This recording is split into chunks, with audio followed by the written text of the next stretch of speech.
On this moment, I would like to invite all of us to breathe. What we're going to do is we're going to breathe in and out. We're going to do that for 3 times. And on our third exhale, I want us to keep in our hearts and our minds some of those we have lost, many of those we have lost due to the COVID pandemic. We know that a few days ago, we broke a barrier of over 500,000 people, Americans, who have lost their life to COVID. The ability to breathe is a gift. So I invite us in community to do that together.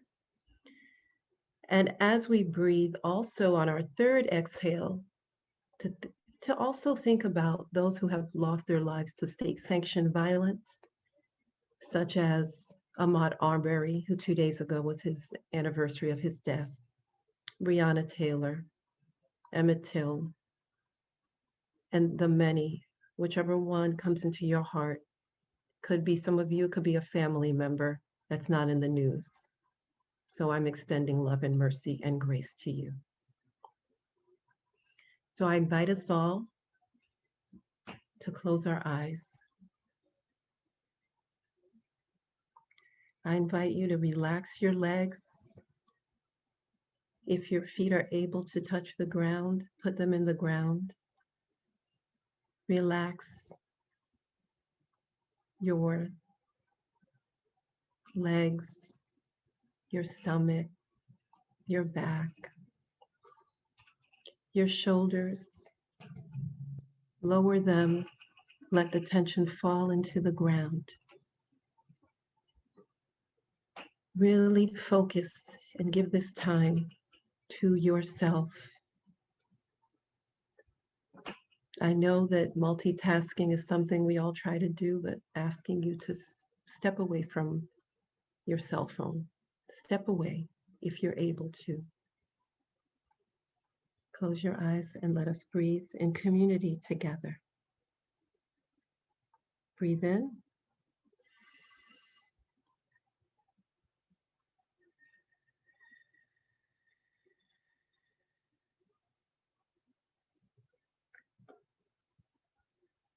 Let us breathe in again, our second breath together. Breathe in.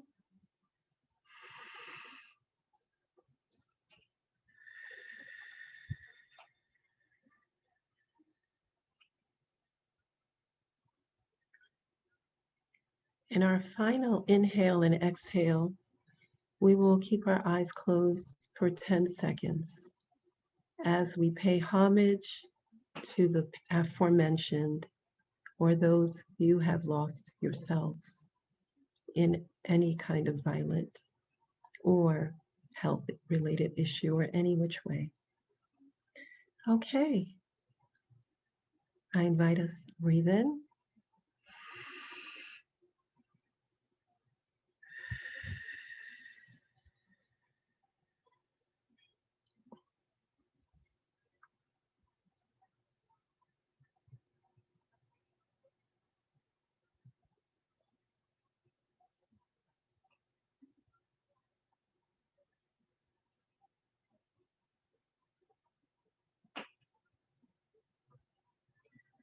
I invite all of us to open our eyes.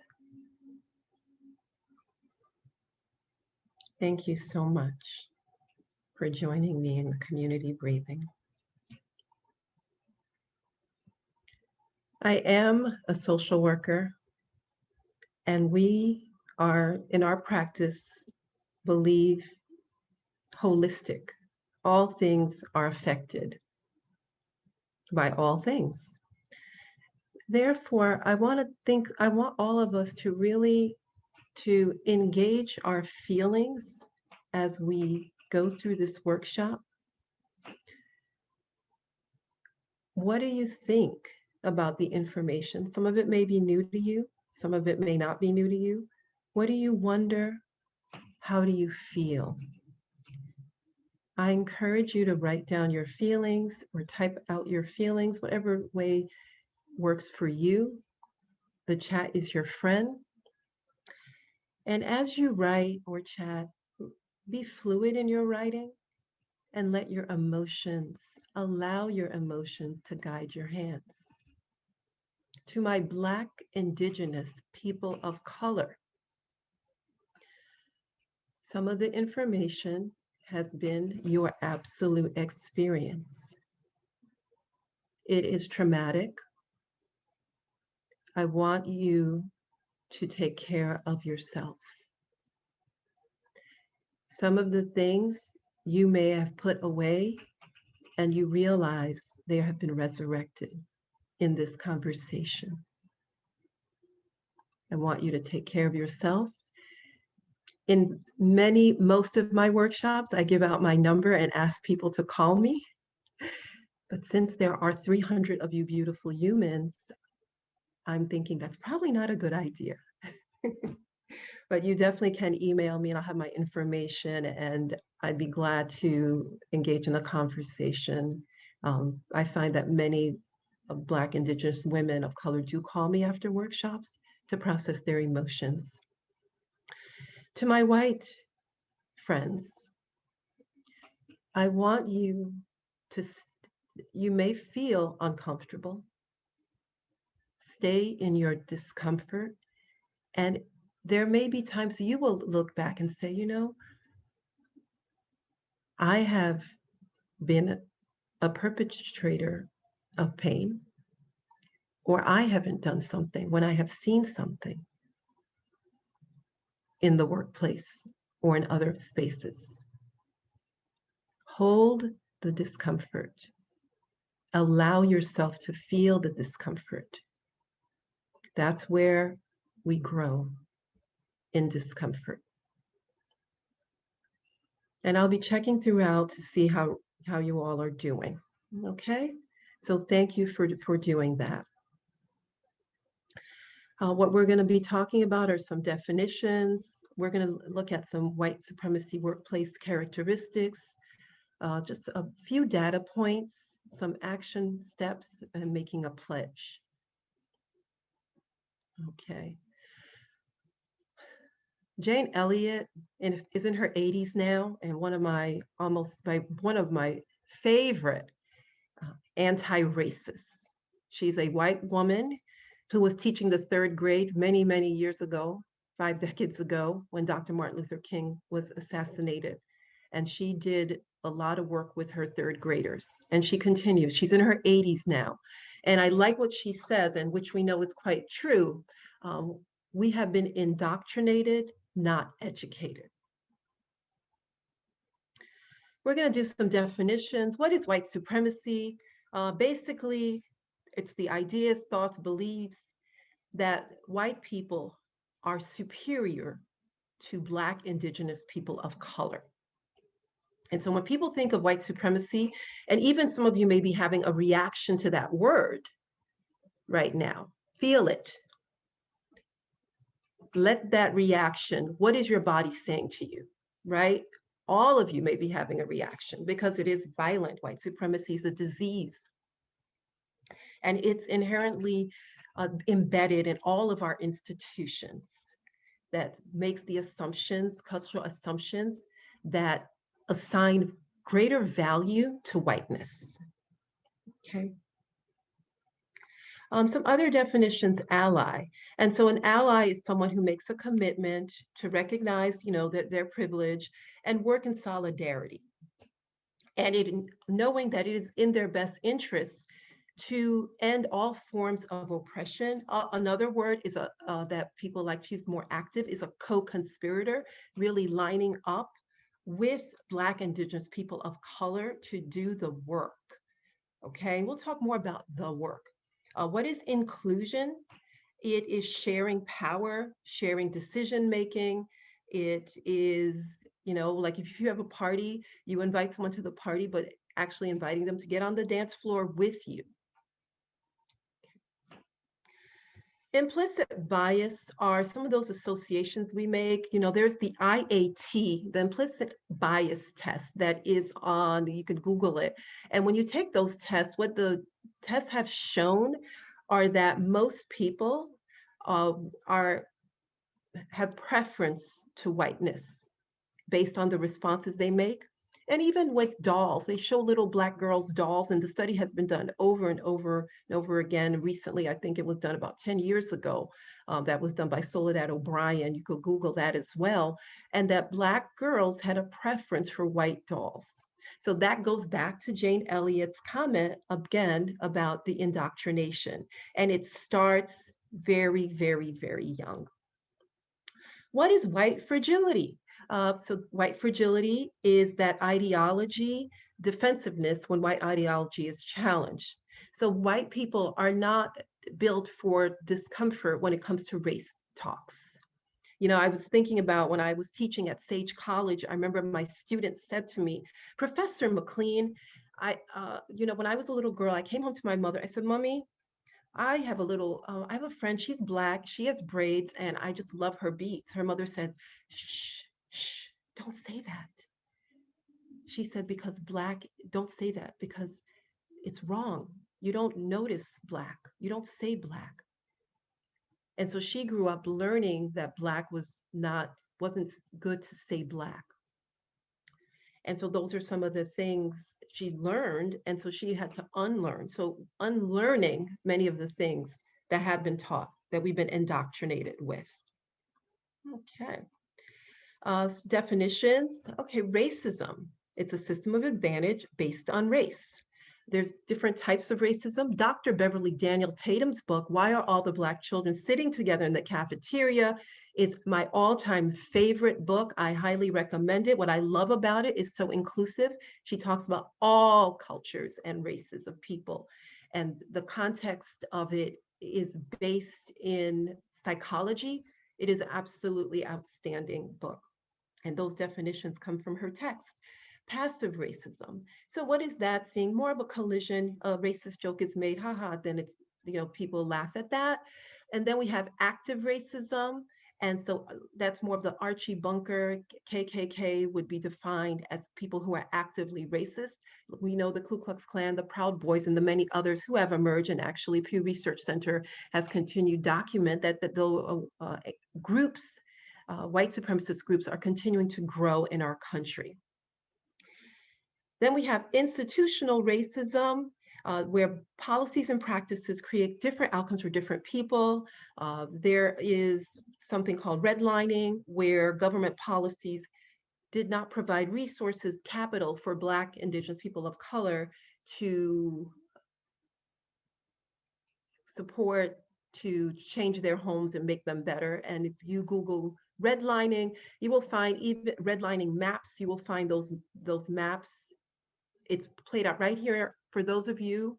We are based in Albany, New York, who are not.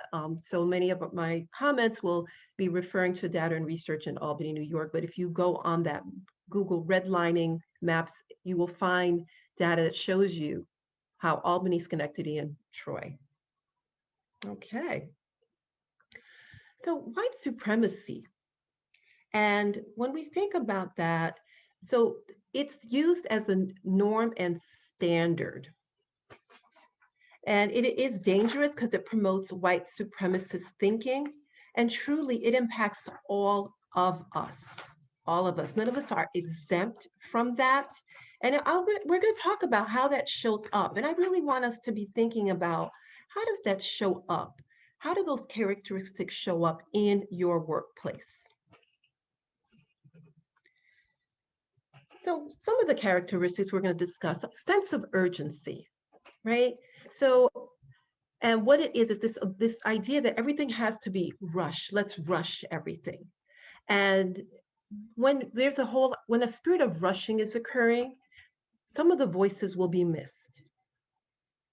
Sacrificing people of color, sacrificing women, because there's that sense of urgency. Well, let's just keep going. If that person's not here, we need to keep going. Let's think about how can we reframe that to look at realistic work plans, And things actually take longer. I have a colleague of mine right now who is doing this work, and the president of the institution just said to her, "Hey, Sandra, you know what you need to do? We need this assessment done ASAP. We need it done. There's a search. We need it done right now." And she said, that's not a realistic expectation. In order for all the focus groups to get done and for all the voices to be heard, that is not realistic. So when you have that sense of urgency, think about who's being left out. Things take longer. I know for me, everything I do takes longer than I think it's going to take. But being more thoughtful and thinking about when you're rushing, who's not in the room.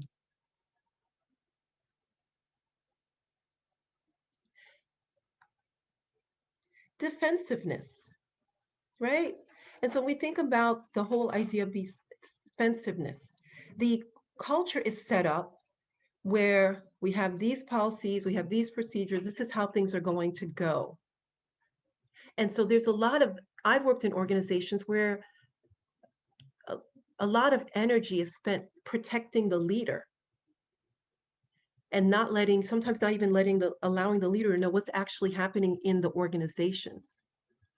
And thinking about, oh, well, make sure the person's feelings don't get hurt. Let's not have these conversations, then not bring it up. And then when Black, Indigenous people of color bring up these things that are happening in the workplace, there's retaliation, there's punishment. And white people are thinking to themselves, well, it's not really happening. It's not really happening. And so be mindful, listen to voices that are talking. If it wasn't happening, people would not be complaining about it. So defensiveness is another way that shows up in cultures, in organizations. So understanding, how can we reframe the whole idea of defensiveness? Own it. Own the impact of it. Own the impact of what is happening. Listen. So as we move on to our next one, more is not better. There's this idea of quantity over quality. So everything, I totally understand how we like to measure things. And I know, especially, in our nonprofit worlds, we need to measure what is the return on investment, what is the impact. I know that in the last 10 to 15 years, a lot of organizations are like, well, we're not giving you money unless you can tell us this happened and this happened. And sometimes the measuring of the impact is not something you can document with numbers. And so what's happening in many of our organizations is little or no value is attached to the actual process of how you get to the place. There's discomfort. Let's not discuss emotions. Let's not discuss feelings. Recently I was doing a workshop with one of my friends and colleagues, and it's about healing racialized trauma. And I said to her, I said, Barbara, we have like 30 people. We have 30 people signed up. I'm so excited. And then, of course, like today, I'm sure, people sign up, things happen. And we ended up with probably 8. And she said, Kathleen, it's not the quantity, it's the quality. And what we have is we have about 10 women, and the process has been amazing. And we are able to have more in-depth conversation because we have less people. And they have been sharing that they're being healed by their racialized trauma. So thinking about what is more important. Include process in your goals. So reframe that to include the process in your goals. If your goal is inclusivity, how are you measuring it? Could it be who are the last 5 people that were hired in the organization? What did it look like? Was it a CEO? Was it a janitor? Right? All roles are absolutely important, but disproportionately, I am finding in the capital region and that that the people of color are in positions of service and servitude. I asked my students an assignment. I said, please, this is your homework. I need you to go out into the world, go food shopping, do all the things you do as students, whatever those things may be, and tell me, who are the short order cooks? Who are the security guards? Who are they? Just tell me who do you see? Who are the waiters? Who are the waitresses? My student body at the time was predominantly, probably 25 of my students were white students, and then the other 5 were Black Indigenous students of color, which included Black students, included Asian students, Hispanic students, and students that were multiracial and biracial. They came back to me and they shared their results. But while I also sent them out, to do that, I also myself did it. And I went to Taft Furniture on Central Avenue and said, you know what, let me see what I'm gonna do. I'm gonna go buy a coffee table. And to be honest with you, I actually forgot about the assignment, but then when it came right to my face, I realized what I saw. All of the individuals in Taft that came up to me and said, excuse me, would you like help? They were all white men. I went to the back of Taft Furniture. They have a whole sales section. I was like, oh, let me see what else I can find. I looked up and I saw a Black man and a Black woman, and they were the janitors. It shook me up. And when I went back to class, my students shared they had the same exact experience I did. You may think, oh, maybe they don't have the education, but that's not true. 80% of the social networks, 80% of the positions that people obtain are through social networks. So if we do not play, white people, Black people, we do not play, pray, or live together. Therefore, how are they going to get those opportunities if the people who hold the power are white? The other piece is worship of the written word. Well, if it's not a memo, it didn't exist. And I find that, I was just facilitating a workshop with an organization, and they said, Kathleen, you know what we need? We need more policies. We need more policies. No, you don't. Policies are not changing racism in the workplace. Policies are not changing the fact that I co-lead the Capital Region Women of Color Network, and women tell me all the time how they train and have more degrees than their white counterparts. And what happens is when it's time for the promotion and they train the person, it is the white woman or the white man who gets the promotion. So those policies, they're not working. What we need is people-centered policies that are activated by leadership and having the courage to speak up and do the right thing. And so we need people-centered policies that put people first. Listen, white supremacy is hurting you too, white people. It hurts everybody. It's hurting everybody. A reframe in terms as we think about that. Let's look at the skills of all people. And so even with the worship of the written word, people that write better are more eloquent and can share their experiences in a way, they are the ones who are heard more so. Let's stop focusing so much on the policies. We need the policies, of course, to my policy gurus out there like Dr. Shea Butler, but we need policies that focus on people. How do people share information inside the organization, outside the organization? Make sure the language is language that can be understood by all people. Let's look at power hoarding. Little power, so power hoarding, taking all the power. There's little value shared, little if any value around sharing power. There's this whole idea in this country that I'll call America, that there is not enough. and that we have to hoard what we have. But how about having an abundance mindset? This why feel threatened? You know, we have hunger. There should never be another hungry person in this world because there is abundant food for everyone. But because the power isn't shared, then we have the hungry people that are hungry. There's enough houses for everyone, but then we have people living in projects with roaches and rats because we're not sharing the power.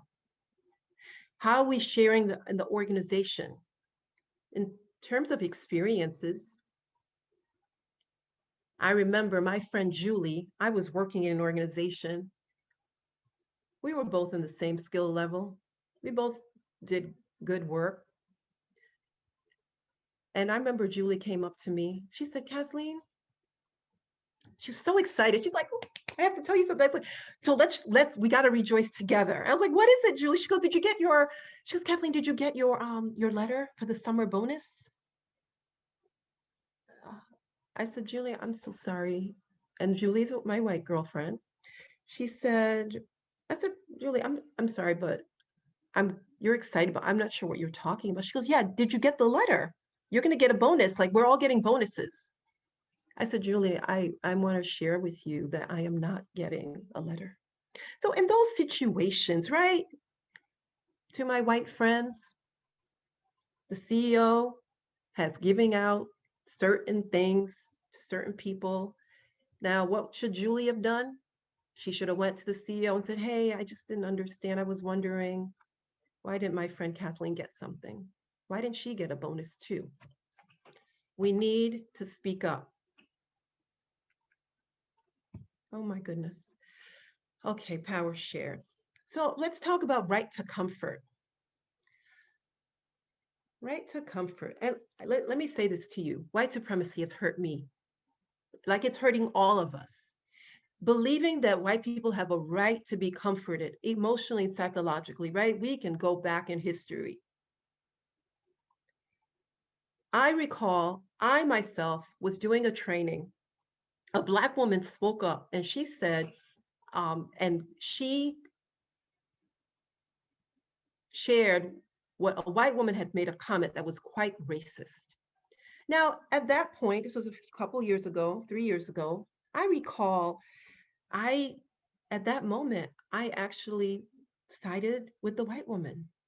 And I felt this sense of maybe, and then she was like, but I think I'm being misunderstood. That's what the white woman said. And I said, I understand. And so I said, we can talk about that. But I believe my language was not in support of my Black sister. And let me tell you, it was a few months ago, several months ago, I came to that conclusion a few months after that incident occurred. And that taught me never again would I silence a Black woman in my sessions. So what I have done and even changed my practice in that in my sessions, I always go up to every single Black Indigenous woman of color or man and tell them that I'm here for them. They don't have to feel like they have to comfort anyone. That is not their job. That is not their role.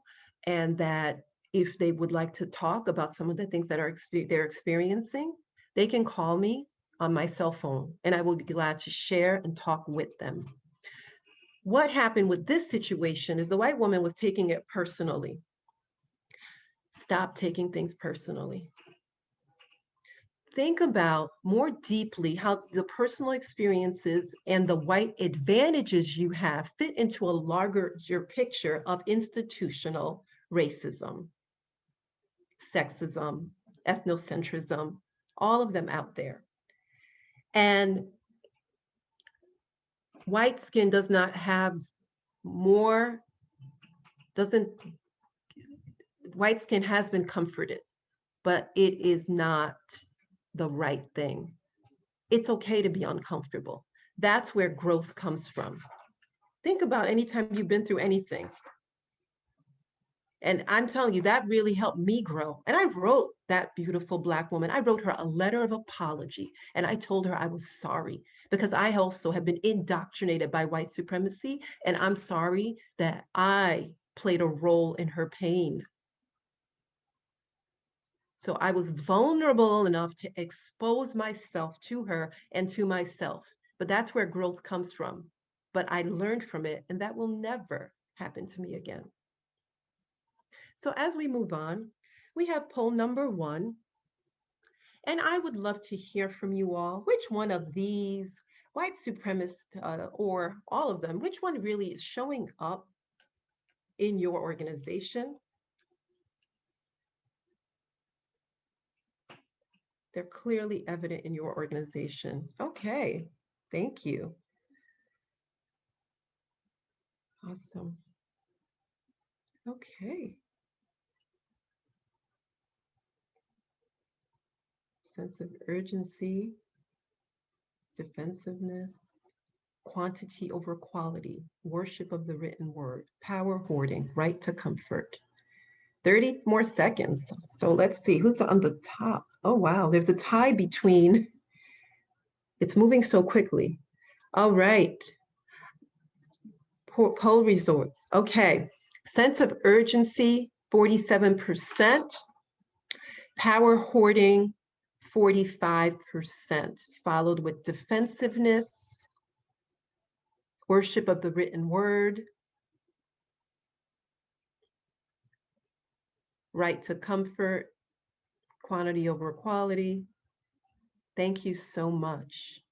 Thank you for sharing. So this sense of urgency and power hoarding, leaving people out. All right, thank you for that. Okay. Some of the things that we need to stop doing, okay? With many of the things that happened with George Floyd, and I have many Black women, Black men come to me and say, Kathleen, you know, I am a pilot, but they're asking me to do equity training. I am a accountant, and I have to all of a sudden become a diversity guru. Other things that I've heard people say to me, white people have said to me, is, oh, you know what? My best friend is Black, and I have a Black grandchild, so I obviously couldn't be a racist. Indoctrination, again, that's the key. We've all been indoctrinated. And either you're a passively racist, actively racist, or an anti-racist. Okay, so an anti-racist is someone who is fighting the system every single day through their actions, their words. Okay, we'll talk about that a little bit later. Don't tokenize Black, Indigenous people of color. It is not a monolith. Just like there's diversity in white culture, right? We have Italians, we have Polish people, we have European, we have German, we have, right? Black people are also very diverse. In this work, I know that crying has been used as a weapon to harm and hurt Black Indigenous people of color. So really hold in your tears when you're doing this work, because to us, your tears are harmful, and they have been harmful. So just a little bit of data, just because oh, pardon me. So the Albany Business Review had done some work, and they found that even though the city of Albany makes about 20% of the population, there are very few people who are led by organizations that are led by people of color. So I don't like the word minorities, because globally speaking, we are not a minority. Black, Indigenous people of color are not a minority. So the word I prefer to use is minoritized. Black people, Indigenous people have been minoritized. Okay, the data is everywhere that when organizations are inclusive and diverse, they make more money and maintain a competitive advantage. Black name, if you have a black name, or you have a white sounding name, right? And people who have, if you have a white name, you're more likely to get a call back after sending 10 resumes. But if you have a black name, you are more likely to get a call back after 15 resumes. Even if you have a criminal record and you are white, you are more likely to get a call back with a criminal record than a black person without a criminal record. So having a better resume includes having a white sounding name. Okay. So as we are bringing closure, what can you do? Before we do that, checking with your feelings, right? We just talked a lot. We did that poll, right? And we just see what's actually happening. We know that these characteristics are in your workplace. How are my white sisters and brothers doing? How are my Black, Indigenous people of color doing? Just, you know, just thinking about that for a moment. Get back into your feelings. Get back into your feel it. What are you feeling as you heard about those things? I'm going to take a quick look into the chat here. Okay. All right. I get different tones. Shock. Okay. Shock. Okay, people are feeling shock. Exactly.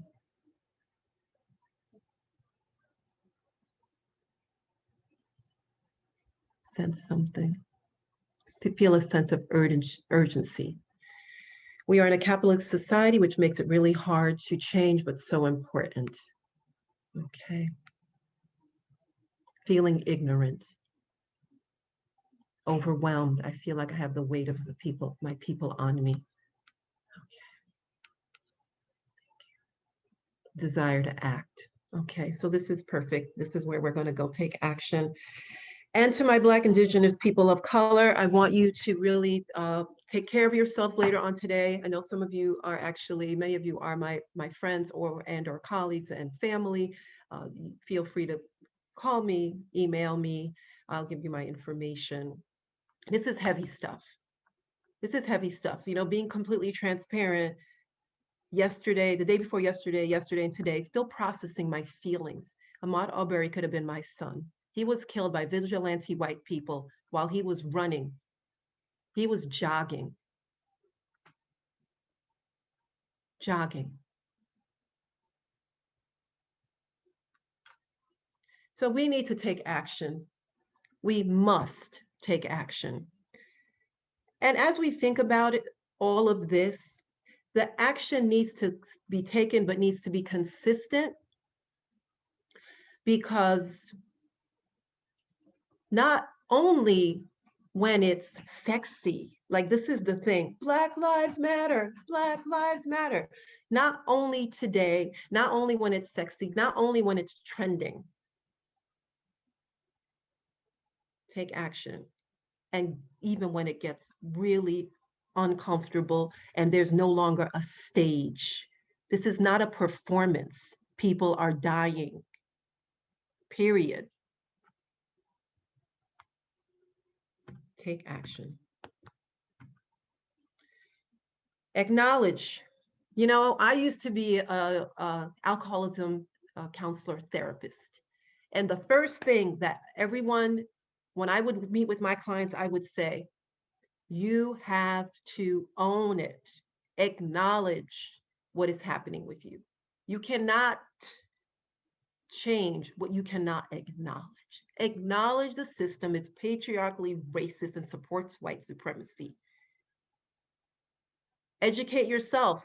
Google is your friend. It's actually your absolute best friend.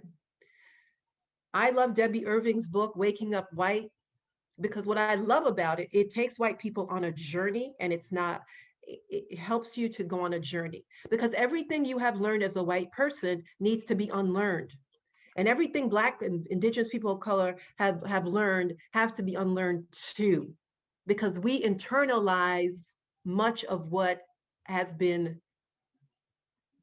fed to us, because again, we've all been indoctrinated. Leaders, I know there's some CEOs out there, survey the scene. Who is missing in your meetings? Do you have someone who's differently abled? Do you have someone who is Black? Do you have someone who is brown? Who is the leadership? We know that's right. Albany Business Review did a research.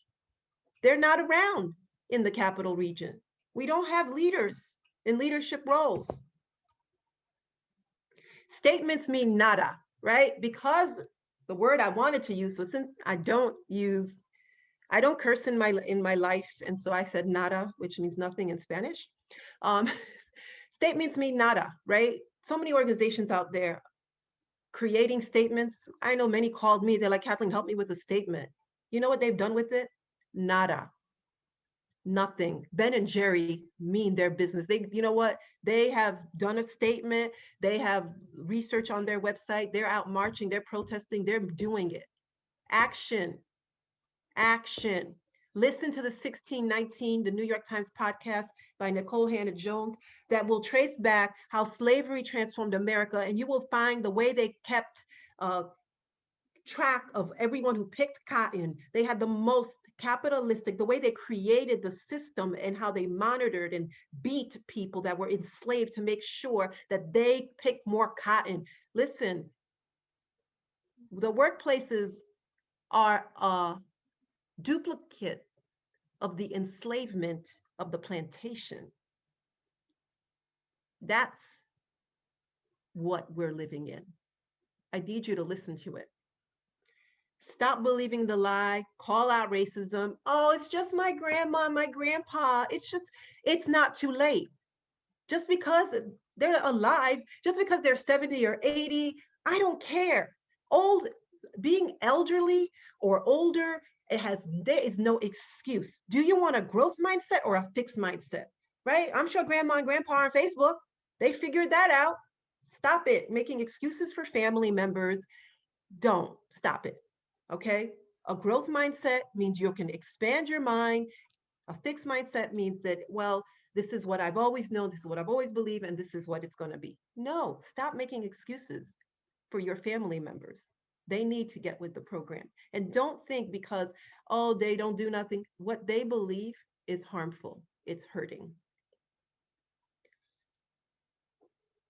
Believe when people believe, Black people, believe Indigenous people, believe, right now, there's an elevation of hate crimes towards Asian people, my Asian brothers and sisters. That is unacceptable. Unacceptable. We need to advocate for all Black, Indigenous people of color. Use your voice. There are so many organizations in the Capital Region. The YWC of the Greater Capital Region in Troy, my dear friend, Executive Director Starlita, reach out to her. She has many things going on right now. She has a race for capitalism. Join, Google it, join that bike ride, donate your monies, because we need money. NAACP, Schenectady, we have some great people in Schenectady doing that work. Give to the Fund for Black Lives, Amy Jones. And here is her PayPal, and she's out there helping Black people, saving Black people, helping them with from groceries to getting them out of jail, getting them attorneys for things they didn't do. Support is more than what you say, it's what you do. Give your money to the cause of Black lives. Now I want us,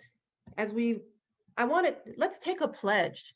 Take a pledge. I want you to write it in the pledge. Take a pledge to yourself. This is more than you. Back in the day before social media, there was this idea that, okay, every person impacts 200 people, right? That was before we had social media. Now, thousands and thousands and thousands and thousands and thousands of people. You have influence.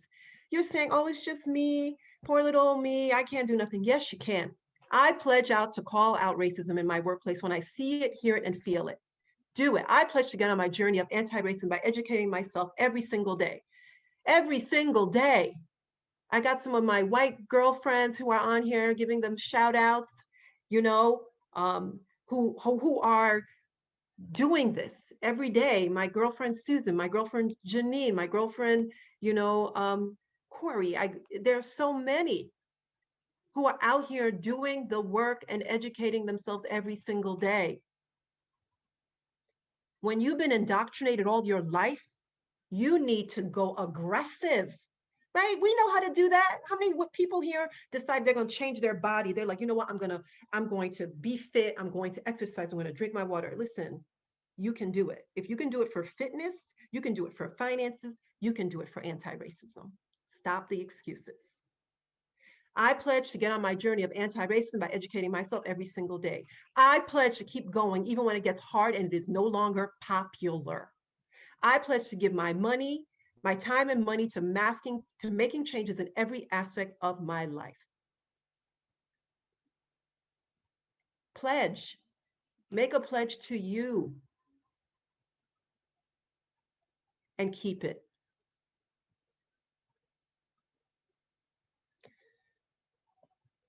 All righty. So one of the things I would really, as we think about this, I'd love you all. For those of you who said, you know what, I enjoyed this, I learned something, write me a recommendation on LinkedIn. My name is Kathleen McLean. Follow me on Twitter at McLean Consult. The McLean Group, we have a Facebook page.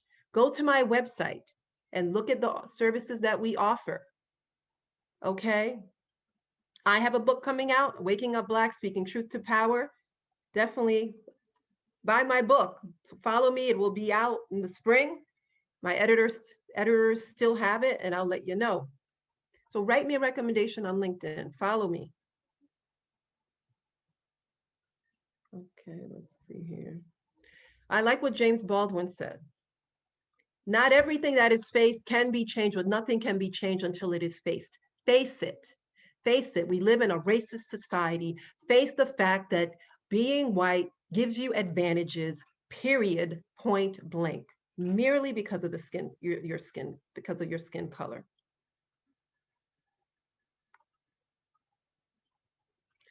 And then just checking in how everyone's feeling. What is one takeaway from our time together? What is one takeaway from our time together? Please put it in the chat. What is one takeaway from our time together? I just want to thank all of you for joining.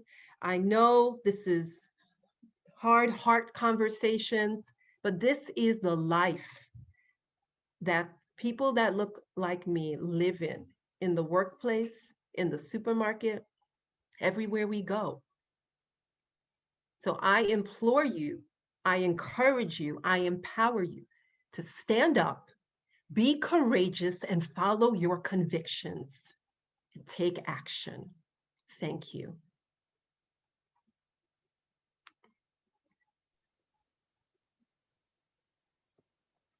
Kathleen, thank you so much. You may want to take a peek in the chat to see some of the responses that you're getting to your last question, but we do have some time for Q&A. Kathleen, if you want to stop maybe sharing your screen, folks will be able to see a little bit better as we address some of these questions. So let's jump into it because we don't have a lot of time and we have a bunch of questions. So first question.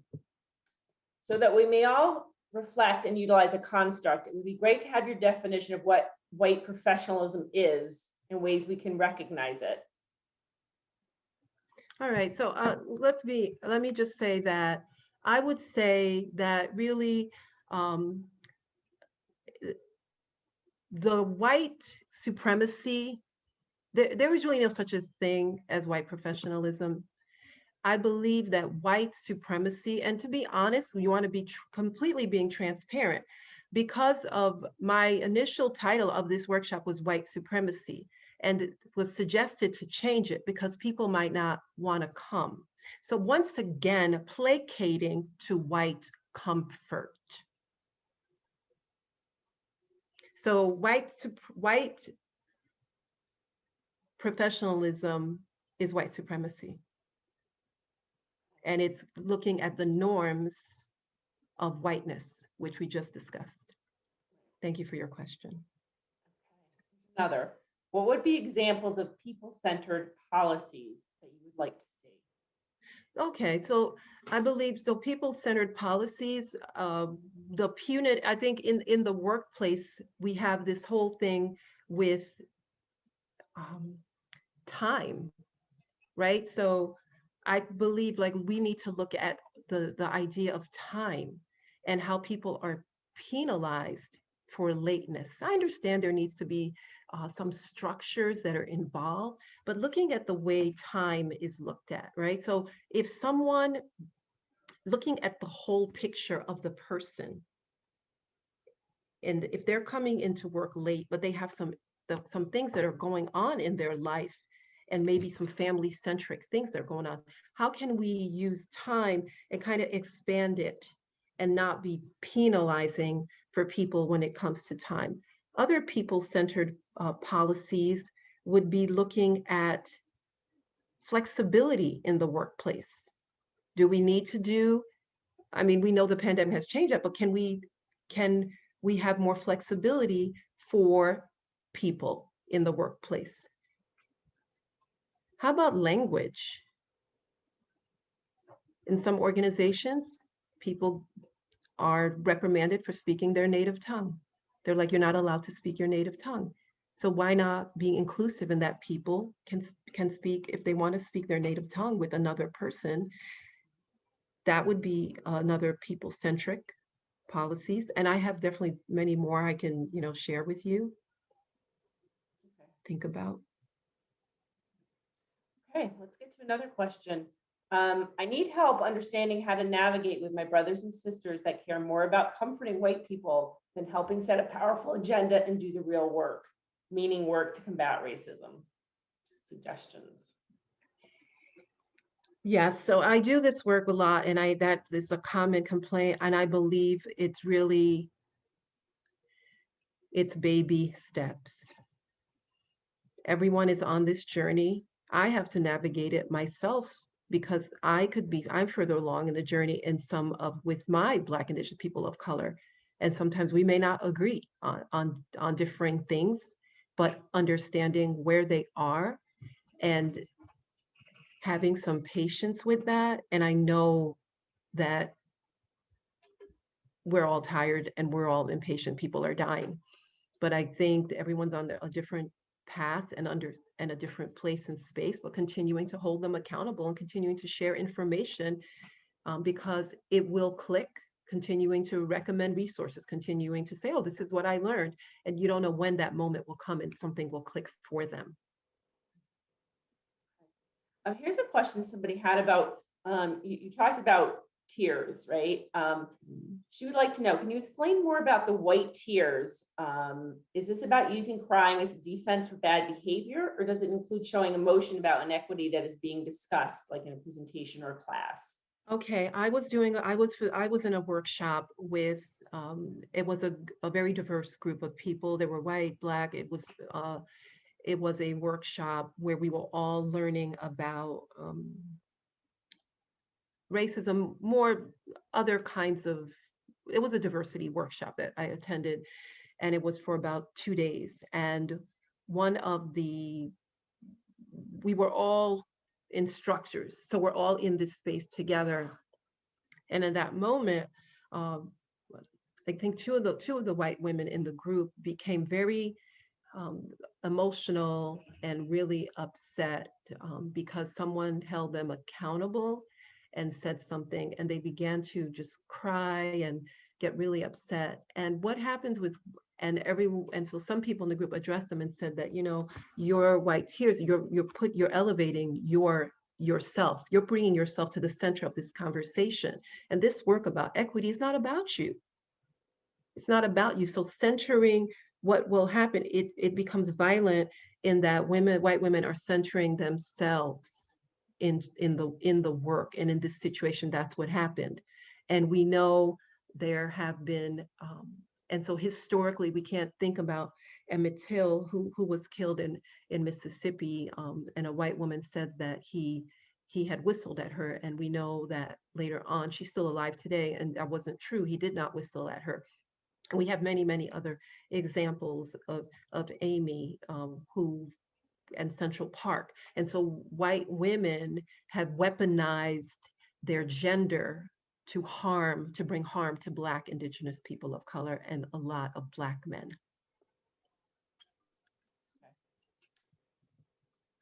More. Dakota Jones would like to know, can you speak on how Black and Indigenous people of color can perpetuate white supremacy characteristics, especially when they have grown up in white supremacist institutions, such as a sense of urgency, quantity versus quality, etc. This is harmful to themselves, whether they know it or not, as well as the Black and Indigenous people of color and white people that they lead. Okay, I'm going to have to look at that. I have to look for that question. Can you? Yeah, there's a lot in there. Yeah, can you say it? Let me just see yes. if I can. She would like you to speak on how Black and Indigenous people of color can perpetuate white supremacy characteristics because they've grown up in a white supremacist institutions.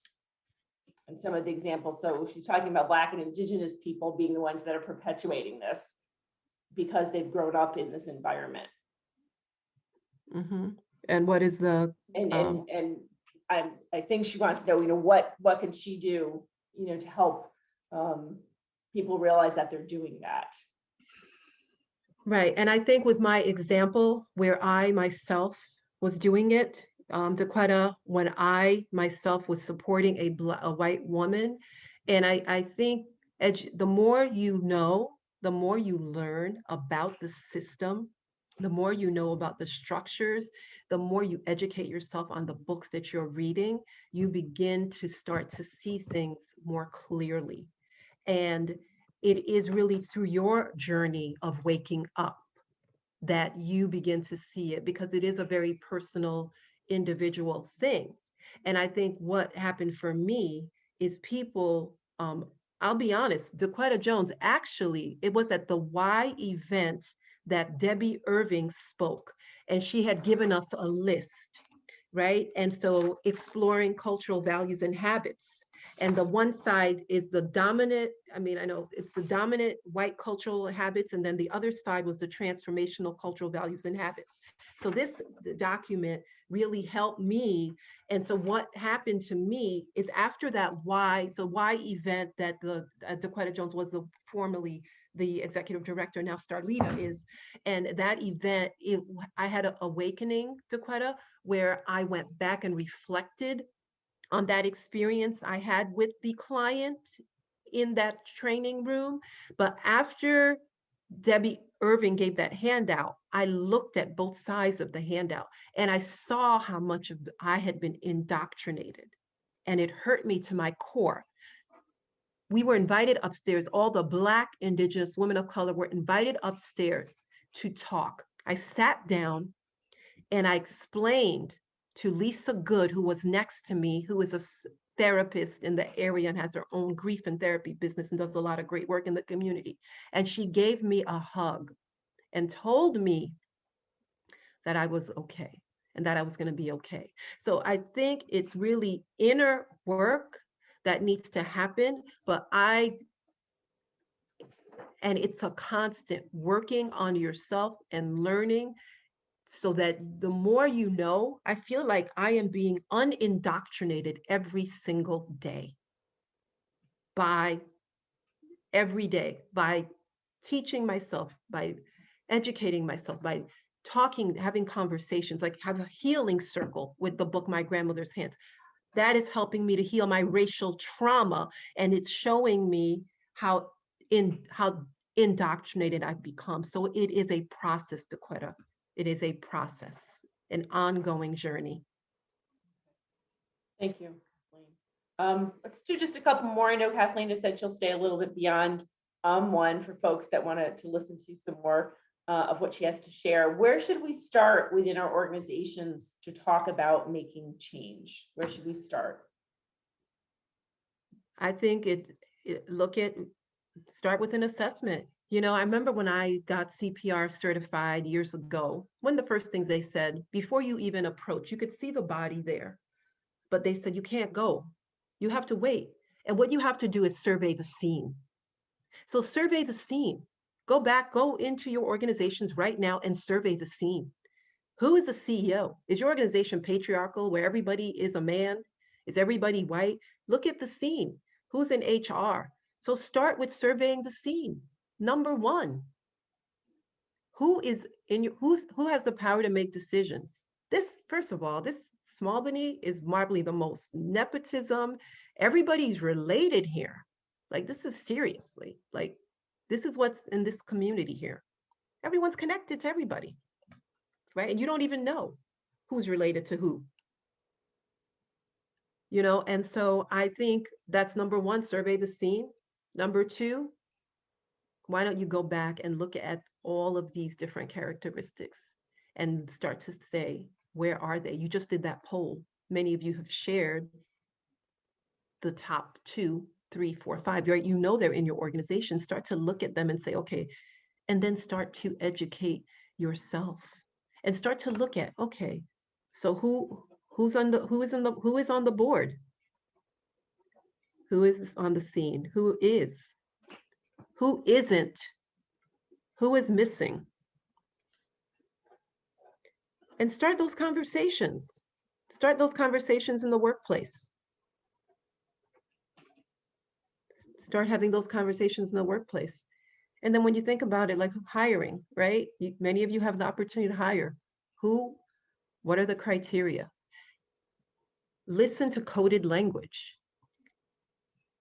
Cultural fit. Oh, that person's not a good fit. That's coded language for they're not white. So examine your policies. Do they promote belonging? Do they promote inclusion? And also, let's talk about this. You know, most of the decisions that are made in these organizations are in someone's house. Listen, my children went to North Colony School District, and for people who know me, know I'm pretty friendly, and I talk to everybody, right? And I had 4 children. How many times did a parent invite me to their home? Are you telling me these white women never had a jewelry party in the whole time from having my 4 kids there? So being inclusive. Those decisions are made apart from Black, Indigenous people of color because they're made in the backyards of their homes in Loudonville, Scotia, and all the other places. So even though you work together every day, the Black man, the Black woman, the Asian man, the Asian woman, the multiracial, biracial, multiracial, the Native person, they don't come to the house because they're not invited. So most of those decisions are made in social contexts that they're not included in intentionally. Is that happening in your organization? Yes, it is. Just a couple more. Kathleen, you mentioned earlier the name of a book when you were talking about definitions. Somebody didn't get a chance to jot it down. Do you remember which book that was? Yes. So I know. Why Are All the Black Children Sitting Together in the Cafeteria by Dr. Beverly Daniel Tatum is my all-time favorite book. She is my mentor. She doesn't know that.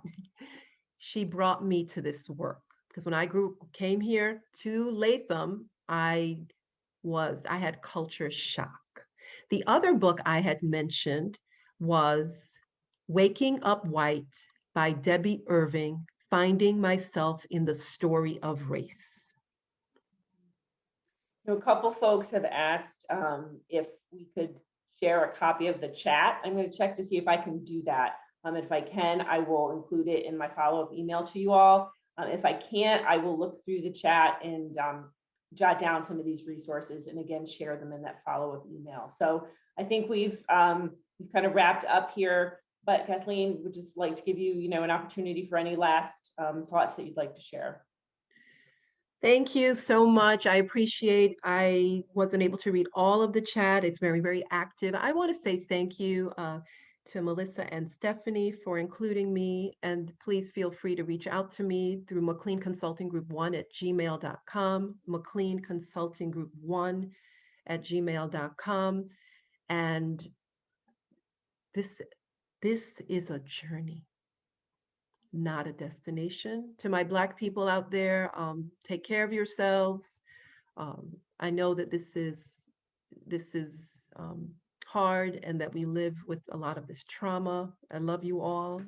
To everyone, I love every human on here. If you needed support in any way, I would do it for you. And may God bless all of you intentionally. And thank you. And have the courage to follow your convictions.